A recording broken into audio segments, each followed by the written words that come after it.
The First World War.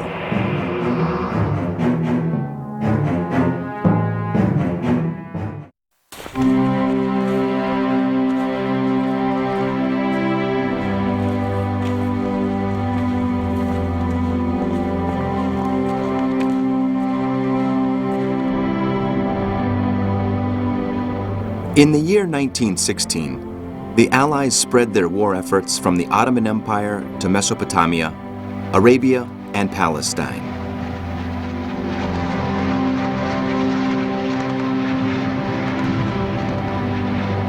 In the Italian front, the activity focused around the Fifth Battle of the Isonzo and the Austro-Hungarian offensive on the Trentino region, aiming at the annihilation of the Italian army's rear guard.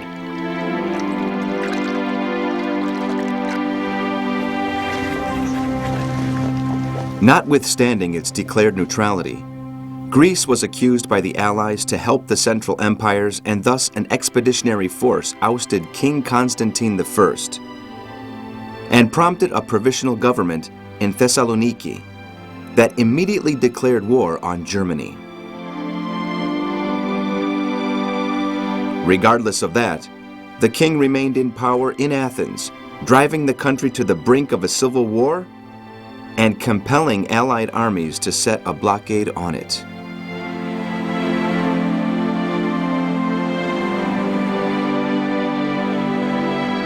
The German successes in running the Russian troops out of Prussia, Poland, and Galicia turned the Eastern Front into a major objective in order to make an end to the war in this area.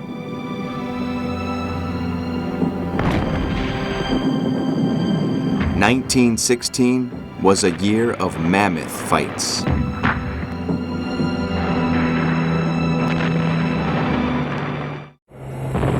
Year 1916.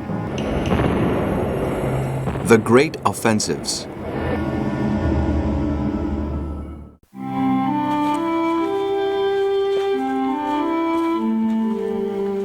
On January the 1st, 1916, the Great Sharif of Mecca signed an agreement with Great Britain to start a revolt against the Turkish invader in Hejaz, now Saudi Arabia, in return for the British help. Hejaz was then ruled by the Turks.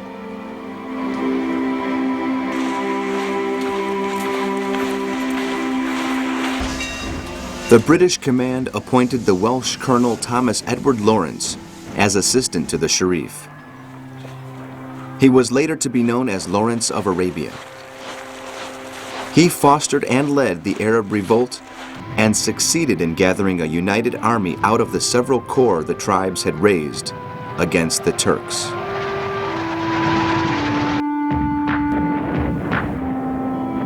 Later on, this mythic character endeavored to fight for the Arab people's independence, but was spurned by the great powers. His biography is available to posterity in his work, The Seven Pillars of Wisdom. He died in a motorbike accident in Dorset.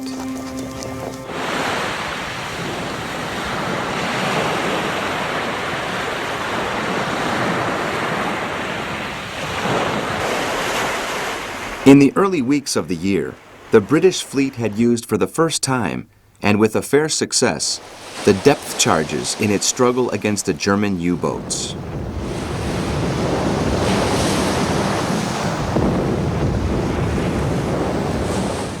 Meanwhile, the naval campaign against the Turks was an outright success, for the British sank more than 50% of the Turkish freight fleet.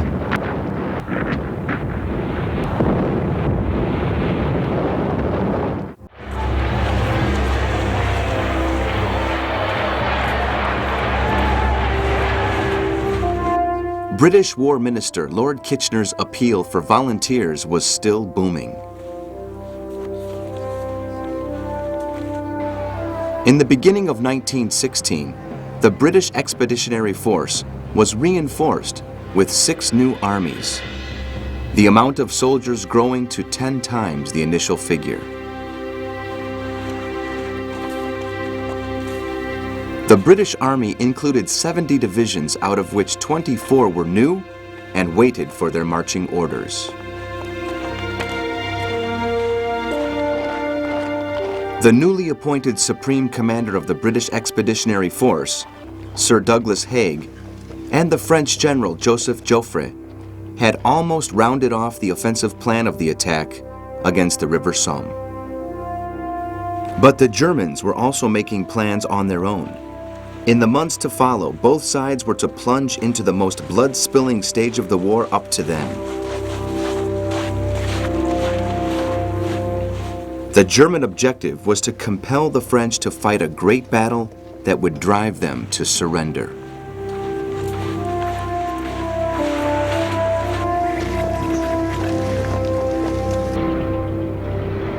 The German offensive against Verdun, the longest battle in World War I, had its roots in a letter from the German Chief of High Staff Erich von Falkenhayn to Kaiser William II on Christmas Day, 1915.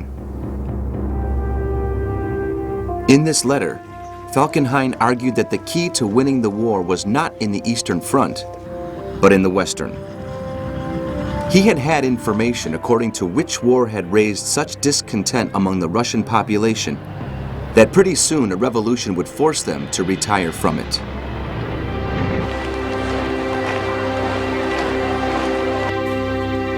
His rationale was that if France could be defeated in a great battle, the British would most likely seek terms with Germany, or at any rate, would have to assume the risk of being likewise defeated.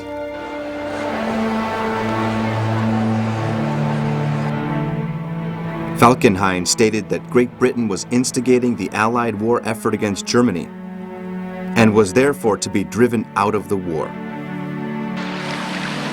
According to which, he recommended to boost the pressure of the submarine war against all merchant ships in order to worsen the hardships endured by the British. This, added to the fall of a harassed France, would put an end to the hostilities in the Western Front, he believed.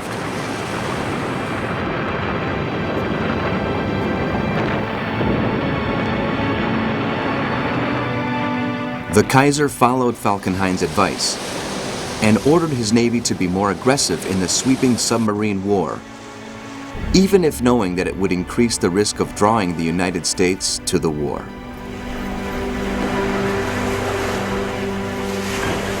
He also accepted his Chief of Staff's advice to set siege to the French objective selected by Falkenhayn, and so the town of Verdun was encircled on February the 12th, 1916. This fact swept the Central German war effort from the Eastern Front to the Western, a decision very much objected by Paul von Hindenburg on the basis that the change of strategy canceled the chance to trap the bulk of the Russian army.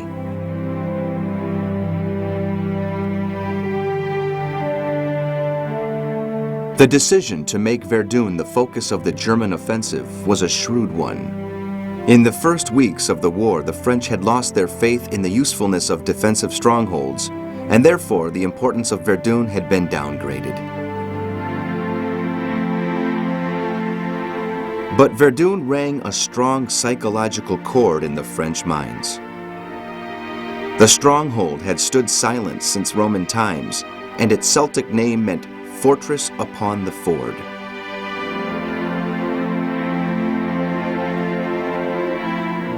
The Prussians took it over in 1792, but it was recovered by the French after the establishment of the First Republic. In the French-Prussian War of 1870, and after a 3-month siege, it was the last fortified city to fall to the Prussians. After that, the Verdun walls had been remarkably enhanced in the 1880s in order to prevent further attacks.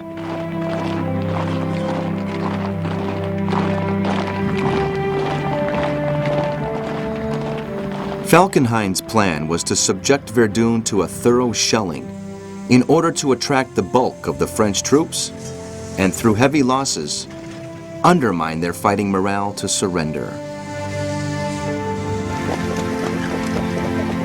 Falkenhayn's declared aim was to bleed dry the old fortified town's defenders.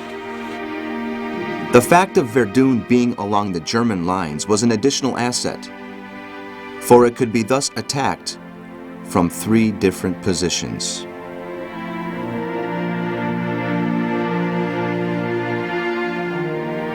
The siege of Verdun was commissioned to the German Fifth Army under Prince Wilhelm. He had thought of assaulting the town from both banks of the River Meuse, but he was disallowed by the always wary Falkenhayn, who was afraid of undergoing heavy losses. Instead, he ordered the attack to spring from the eastern bank.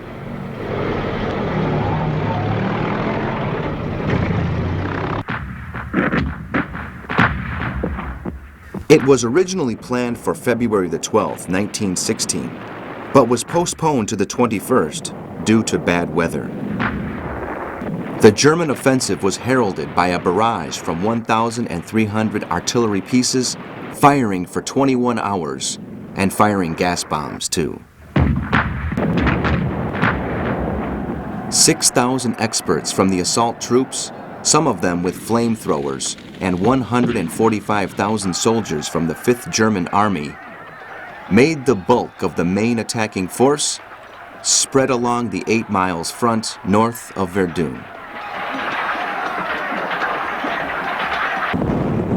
Being forewarned of the German intentions, the French commander-in-chief, Joffre, asked the Second Army for quick reinforcements. Meanwhile, Lieutenant Colonel Émile Driant, in charge of the Verdun stronghold, tried to improve the trenches system, but in vain. Driant got ready for the attack, placing 2 battalions led by himself in the most outstanding positions around Verdun, east of River Meuse. He opened the narrow road linking Verdun with Bar-le-Duc that was later to be called the Voie Sacrée, the Holy Way.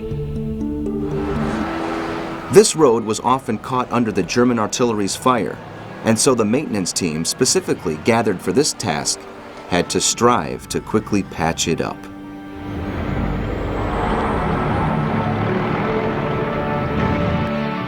"100,000 bombs fell on Verdun every hour, Prince Wilhelm's intention being to wipe out most of the French soldiers guarding the fortress before his infantry marched on.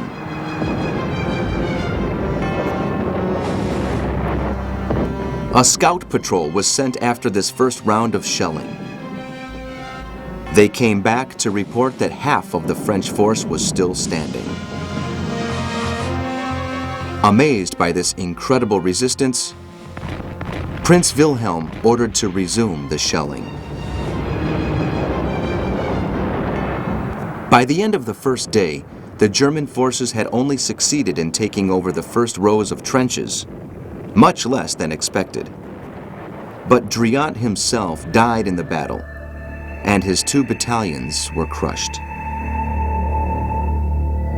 Wilhelm ordered his infantry to withdraw in order to launch another barrage against the stronghold.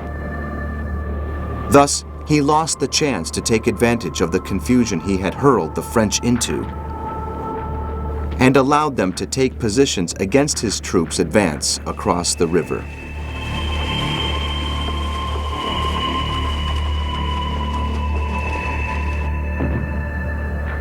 Verdun remained in French hands.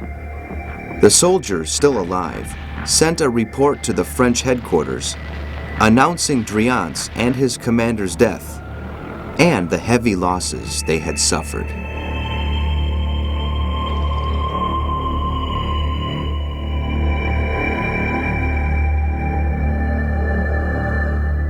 On February the 24th, 1916, the Germans overtook the French second line of trenches and forced them to retreat until about 5 miles from Verdun. However, 2 other strongholds, Vaux and Douaumont, still resisted in spite of a new French reinforcement division being dispersed by German artillery fire.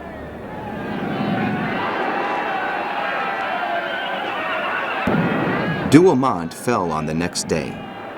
The fact had a far-reaching effect upon the morale of the troops still fighting for Verdun. The entire French people roared that Verdun would not fall.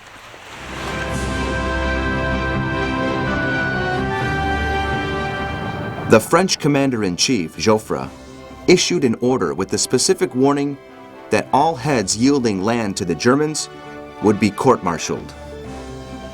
He dismissed General Lange de Carré, in charge of Verdun's defense, because he had decided to withdraw from the Verve Plan and the eastern bank of the Meuse.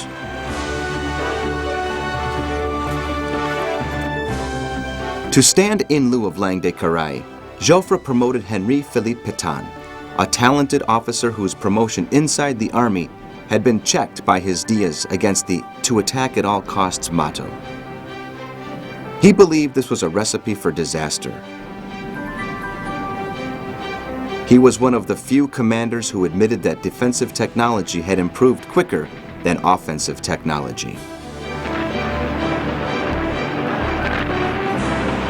When he took the troops over, he promised not to let the Germans march on and ordered them to stick to the ground. He strengthened the troops and reorganized the defense tactics. He rose the French spirits with his celebrated saying, "They will not pass." He improved the supply flow and created a system for alternating the soldiers that were up front. Pétain understood that the defense of Verdun would take its toll in lives because the features of the ground made it unavoidable. Nevertheless, he was determined to inflict the greater possible damage to the Germans, so he actually reorganized the artillery and put it under his personal command. He also reinforced the supply routes, and with his callings to the historical French courage, he raised the soldiers' spirits. On top of all of that misery, the soldiers watched the ground turning into a mud hole because of an early thaw. In Vaux, the young Captain Charles de Gaulle was wounded and captured by the Germans, resuming their offensive against the north of the town. They were aiming at the hills of Le Mort-Homme and 304, in the left shore of the river. The French troops checked their advance.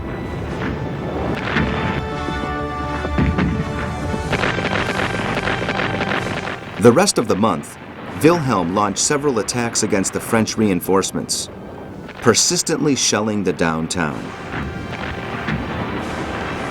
The French army had 330 regiments, and 259 were at Verdun.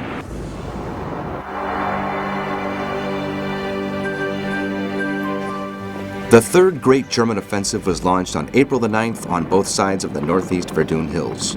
Once again, Pétain defenses kept their ground when he roared, "Be brave, we'll get them."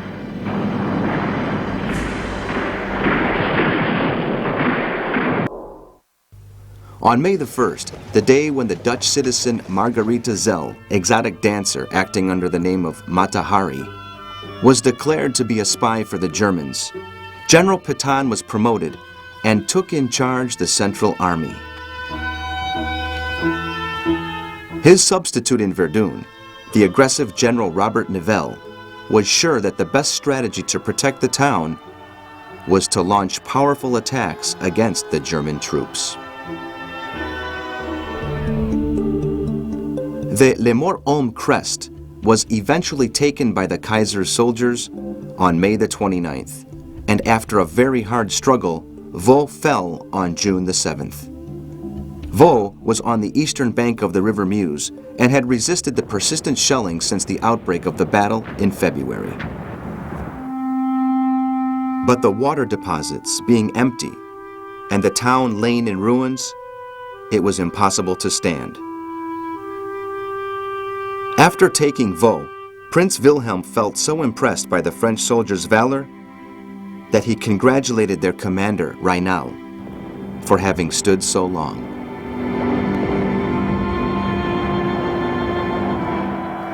On May 17, 1916, wishing to declare his position in the face of events, and after several callings for peace, President Woodrow Wilson proclaimed that the United States would probably join in the war with the intention of playing a main role in all possible agreement at the end of the conflict.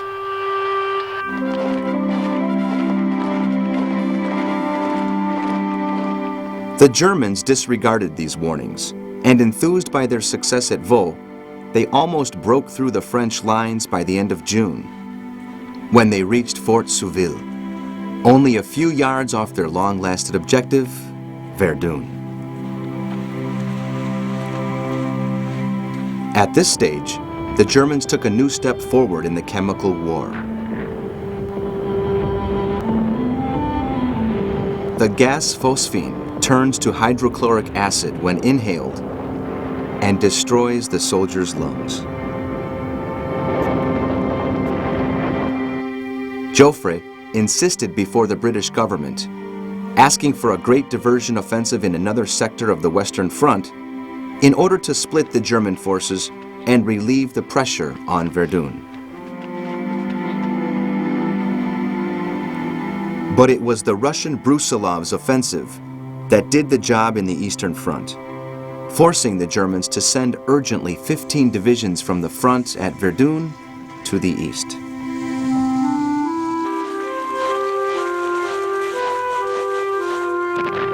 Without any indisputable victory in the West, and after undergoing so many losses, Falkenhayn could no longer check his rivals, and these eventually persuaded the Kaiser to dismiss him. The new German Chief of High Staff was to be Paul von Hindenburg. Hindenburg and his assistant, General Ludendorff, were not sure if it might be worth to go on around Verdun when the British had just launched a new offensive on the River Somme on June the 24th, 1916. The need for a new strategy on both fronts was compelling for the Allied troops, seemed fairly strenuous in the West and in the East.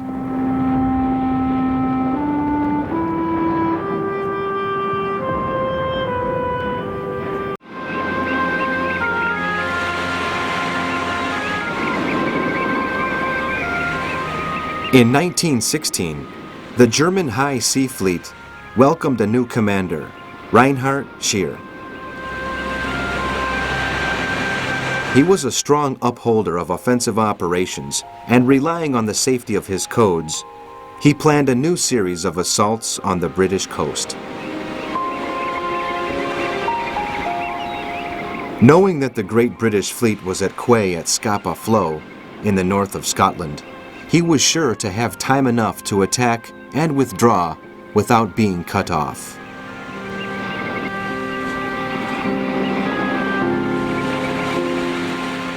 But once again, his codes were deciphered, and the British were informed of the German plans. Scheer had been told that Beatty's battle cruiser squadron was docked in the Firth of Forth. So he sailed in the last days of May 1916 in order to lure the British ships.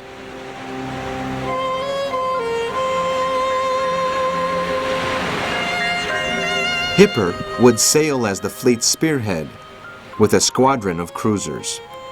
When Admiral Beatty's ships were to show up, Hipper would turn back and lure them within range of the German High Sea Fleet artillery.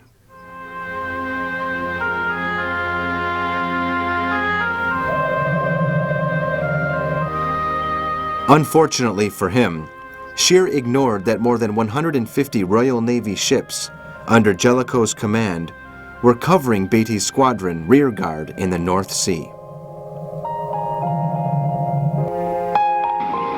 Off the shore of the Danish peninsula of Jutland, the British and German High Sea Fleet engaged in a battle as the world had never seen before.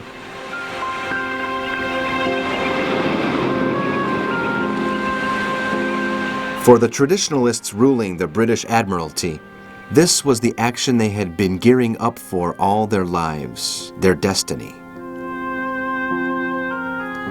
The British public, too, expected a downright victory after all the inconclusive previous clashes.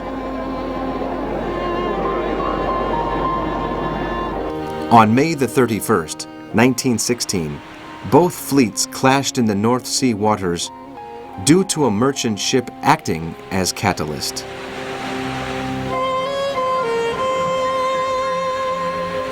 When the German cruisers on guard tried to board the freighter, they found themselves within range of the British ship's artillery. The German squadron turned southeast, heading for the bulk of their fleet, but Beatty ordered to chase them. The British ships had the sun right in front, while the Germans fled into the mist from where they started to shoot.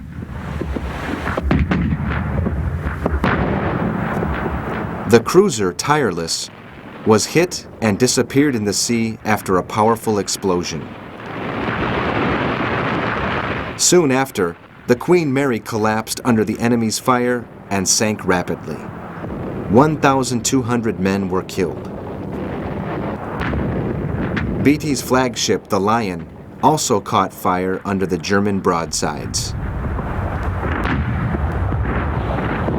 When the bulk of the German fleet was in sight, Beatty ordered to turn back and headed north, searching the home fleet under Admiral Jellicoe, who had sent 3 battle cruisers as spearheads to cover Beatty's withdrawal.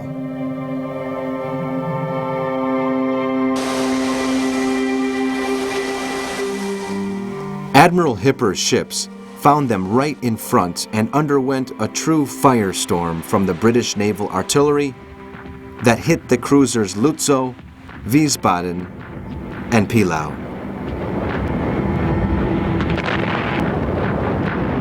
Admiral Jellicoe and the bulk of the fleet made a pincer movement in order to take advantage in the battle and destroy all the German ships. All along a 9-mile front, the naval battle reached its climax. The Rear Admiral Hood's Invincible went to the bottom, while the German Admiral Scheer, anticipating a bad ending for his ships, decided to withdraw. Admiral Jellicoe answered, moving his ships to cut him off. The Germans tried to reply with their torpedo boats and destroyers, covering the fleet withdrawal in the dark.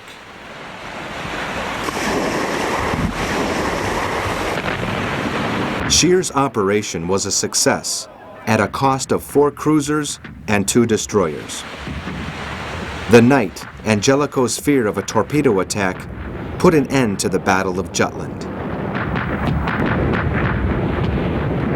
The British lost 14 ships and 6,100 men, while the Germans only lost 11 ships and 2,500 men. When Admiral Beatty was told about the losses, he just declared, "Something seems to go wrong with our bloody ships."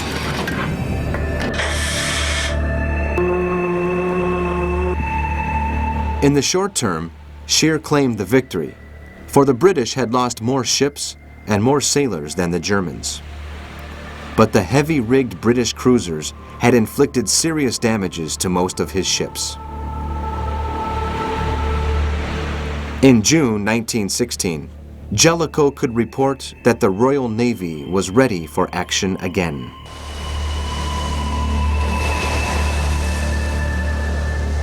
The bulk of the German fleet stayed at anchor in the harbors while the repairs were being carried out.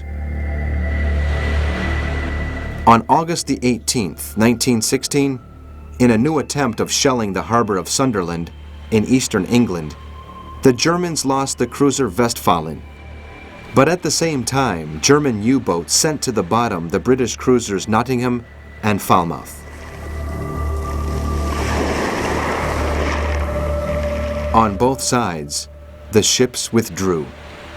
The remains of the German fleet sought refuge in their harbors, where they stayed for the rest of the war, avoiding a new clash with the British and leaving the war at sea to the U-boats.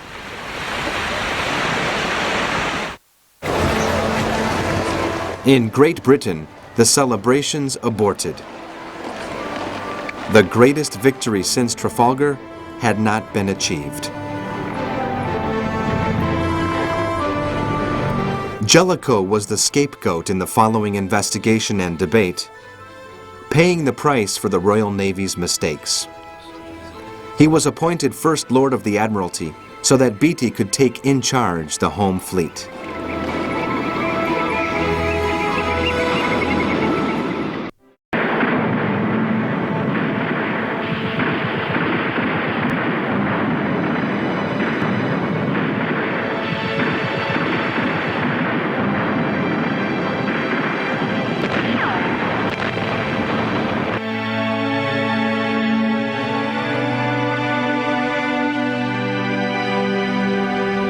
In the early days of September, Hindenburg revealed his intentions to build a line of strongholds along a 25-mile sector of the front. He dubbed it Deep Defense.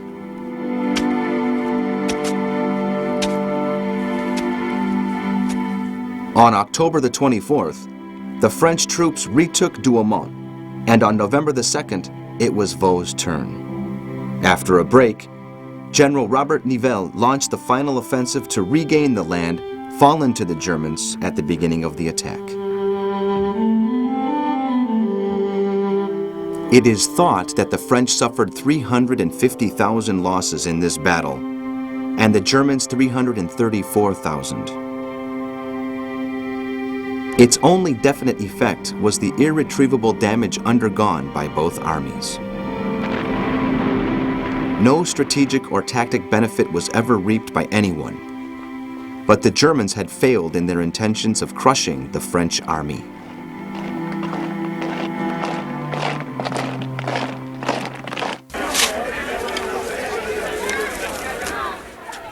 The Great French-British Offensive on the River Somme sector had been planned in the last days of 1915 by the French Commander-in-Chief Joffre and the British Sir Douglas Haig. Joffre's main idea was to lure the Germans to a war of attrition and thus exhaust their reserve troops, leaving the land conquests for a second stage. On the other hand, Haig favored an offensive in open land through Flanders. The British soldiers were the bulk of the attacking forces, in spite of the fact that Joffre and Haig originally planned it as mainly a French offensive.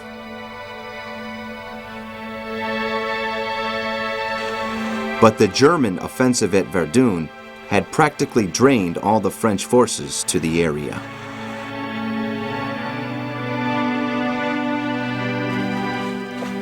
Haig assumed the responsibility for planning and carrying the offensive out, but his thorough arrangements with General Henry Rawlinson, commander of the First Wave Assault Force, drove him to strain his relationship with Joffre.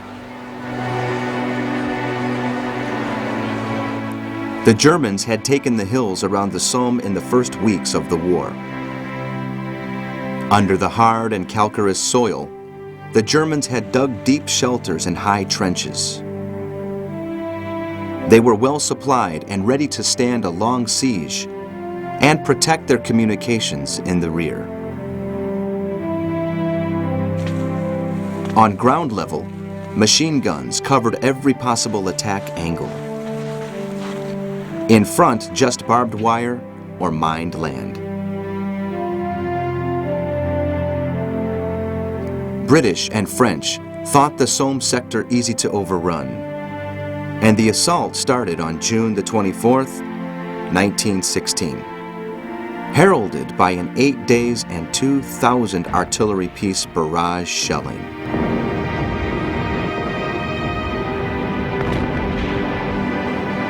It was hoped this savage bombing would destroy all the German defenses, easing up the way for the British infantry.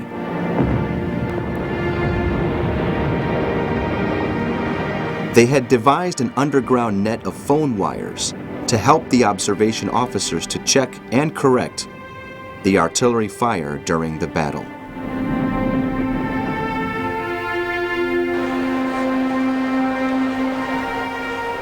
After this preliminary, Rawlinson's south wing, in the central sector of the attack, was ordered to strengthen their positions after a short advance.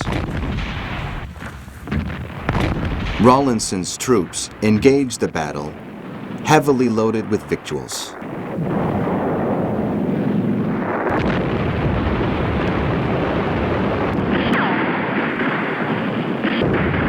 Meanwhile, in the north, the remains of the Fourth Army and the Third Army of General Allenby tried to march on with the support of the cavalry to open the so-hoped-for breach in the German lines.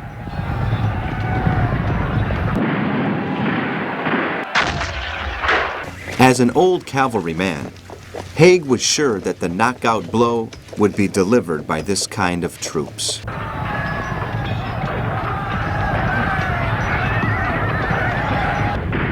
More to the south, a sideshow advance was planned for the French Sixth Army. They had to move on at the same time than the British. 27 divisions, 750,000 men were launched on, from which 80% came from the British Expeditionary Force. In the trenches that laid in front of them, 16 divisions of the German Second Army were waiting for them. Odds were seemingly for the attacking forces. All of them were sure that the first step of the offensive, known as the Battle of the Albert, would be an absolute success.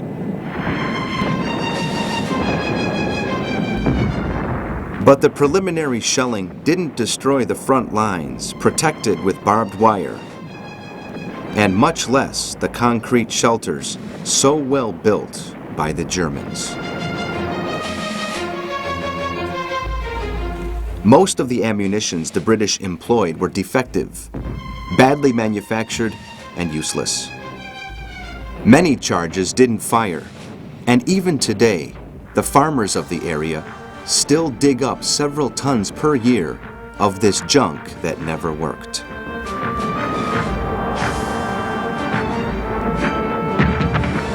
While the bombs poured down, the Germans crouched in their deep shelters, getting out only once the British artillery had ceased fire. The German machine guns had a deadly effect on the Allied infantry.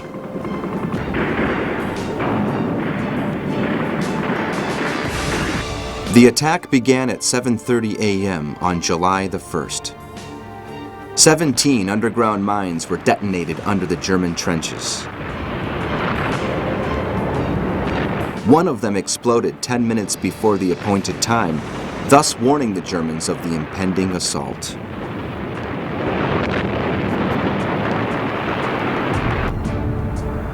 The first attacking wave swarmed against the high ground positions from Gommecourt, in the French left flank just south of Montauban. It was in no way a surprise for the German army, who was perfectly on the alert.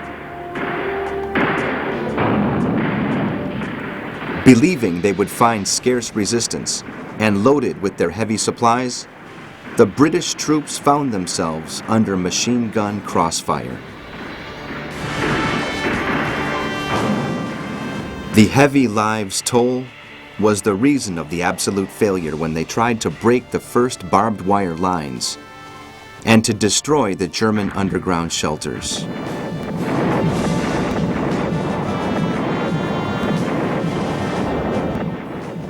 The French troops achieved the greatest success in the south end of the line, probably because their preliminary shelling was performed just before the assault, and that granted them some surprise over the Germans. Besides, von Falkenhayn had still thought that the French would not join the attack in regard of their high losses at Verdun. Marching on in small groups as they did in Verdun, the French troops reached most of their objectives. In spite of their heavy losses, 58,000 to the sole British, 19,000 of them dead, against 8,000 to the Germans. Haig insisted on his offensive in the following days.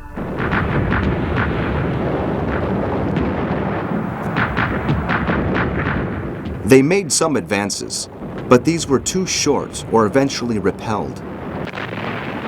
The Germans had quickly moved their troops from Verdun and had doubled the figure. On July the 19th, 1916, the German defense was reorganized, and the British, in a jolting attack, took the towns of Longueval and Balzentin.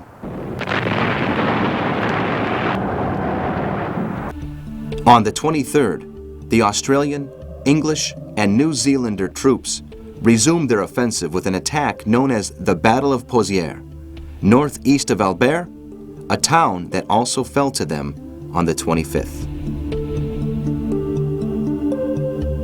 On August the 1st, after a month of fighting, the losses rose to 160,000 in the British Army and 170,000 in the German. The fight waned to a series of local engagements.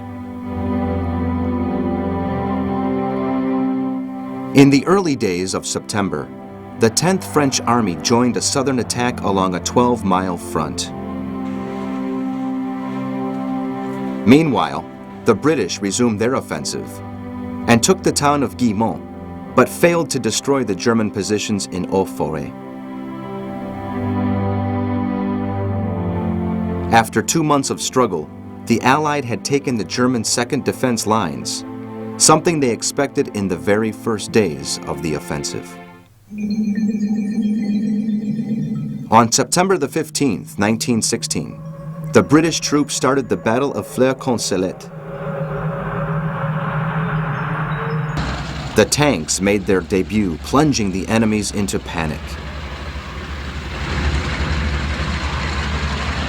They had been developed in top secret, and the British Army took them to the front, pretending they were fuel tanks, and they kept the name.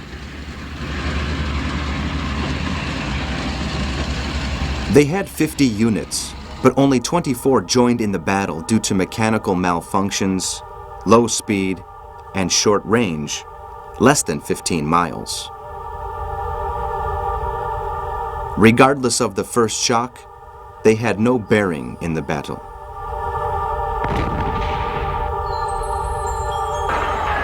Rawlinson's troops marched through the remains of the German trench network, while the French 6th Army tried to beat the Germans on the British right flank.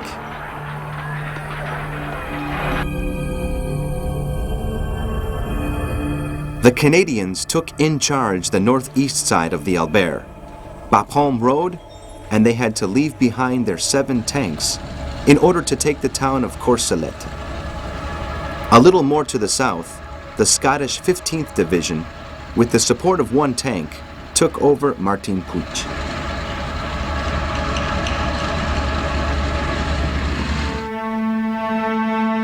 On September the 17th, the soon-to-be the ace fighter #1 of the war, Manfred von Richthofen, claimed his first victory. He was to claim 80.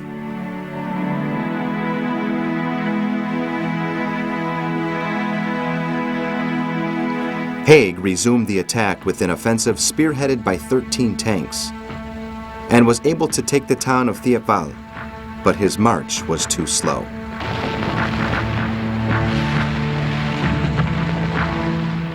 In October, Joffre entreated Haig to resume the offensive.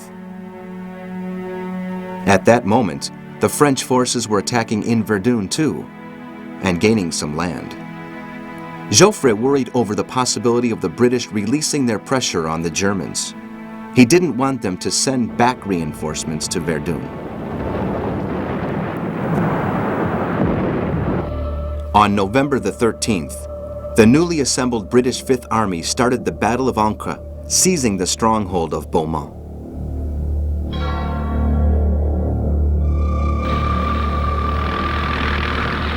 Hamel Oswald Boelck, one of the German ace pilots of the war, died in an air crash with another plane.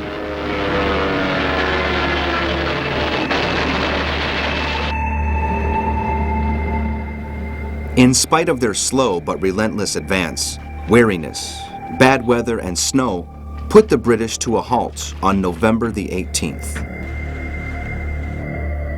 In the entire offensive, the British and the French had regained 7 miles at a huge cost in human lives. The British losses were estimated around 420,000, including many of the PALS battalions. The French lost more than 200,000. The Germans were reckoned about 500,000.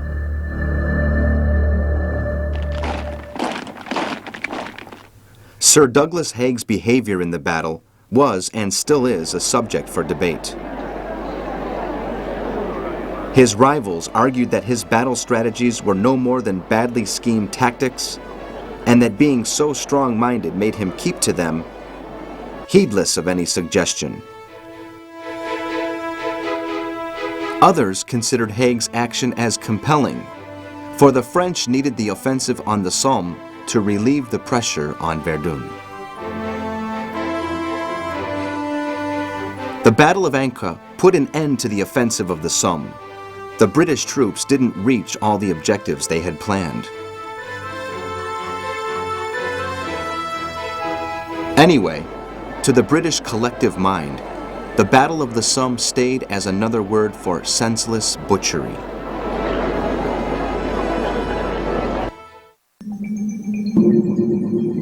The offensive of the Trentino in the Italian north border was launched in the early days of May and was the first Austro-Hungarian attack against the Italians. The assault had demanded a thorough planning and started on an 18-mile front.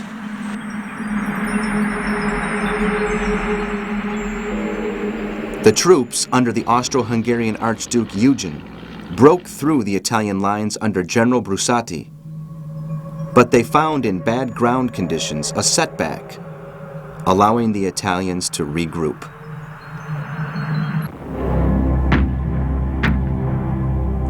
With a swift reaction, the Italian Chief of High Staff, Luigi Cardona, ordered 500,000 men to be quickly sent from the River Isonzo area to the Trentino region to secure the situation. At the same time, Cardona asked his Russian allies to launch an assault on the Austro-Hungarians in the Eastern Front.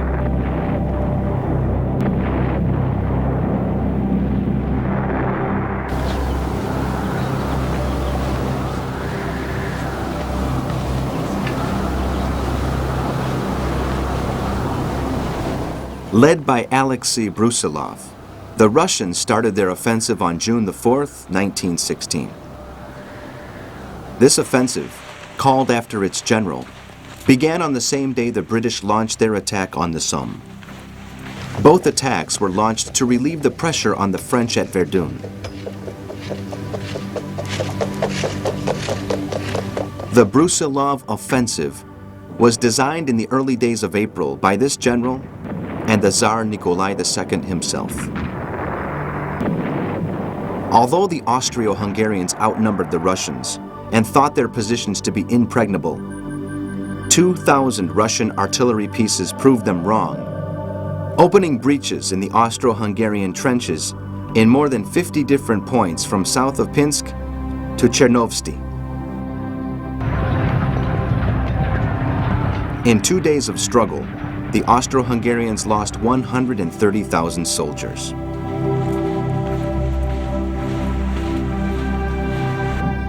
The Russian steamroller marched on, and Brusilov could claim in August to have captured more than 350,000 Germans and Austro-Hungarians, apart from large stocks of supplies from both armies. The Russians had lost 600,000 men.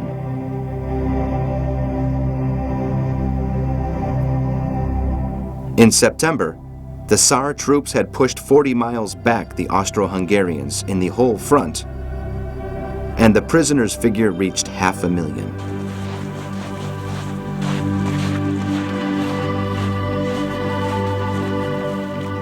But the new German troops sent from the west eventually checked the Russian progress, and they could not take the towns of Kovel and Lvov.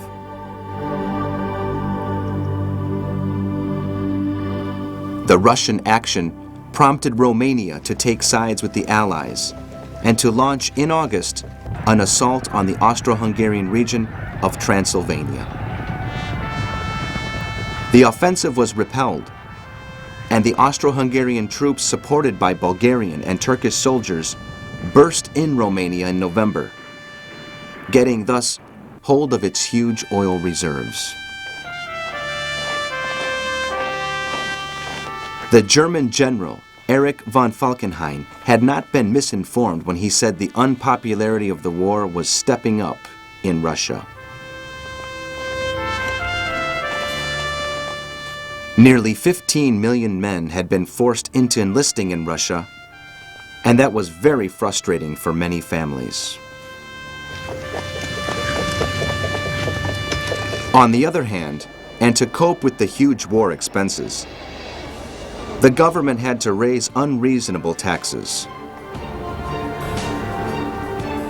On top of that, there was unemployment, and the food shortage led to a flaming up of the prices.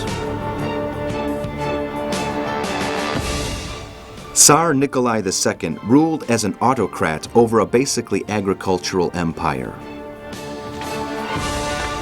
Most parts of the land were in the hands of the high classes, but the lower layers of the rural population ached under the heavier taxes. So, the economic and political situation was fairly similar to the Russian-Japanese War aftermath of 1905 that ended up in revolution. War, essential product shortages, tax raisings, and unemployment drove to a widespread famine, and this to a pre-revolutionary situation.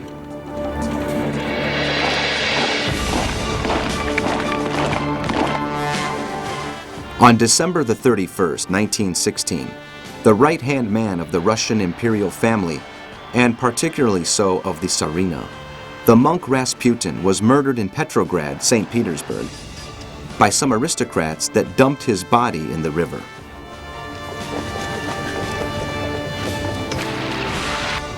The Mad Monk, as he was generally known, achieved complete control on the government while the Tsar played war.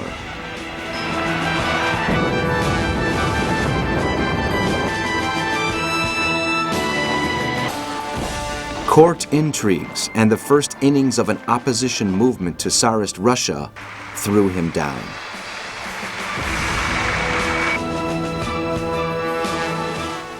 American neutrality allowed President Wilson to try to intercede with the nations at war in order to seek a peaceful arrangement. Answering to his entreaties, the Germans accepted the principle of a peace agreement, but the British government refused, its position being diametrically opposed. The peace fumes the world had felt vanished away.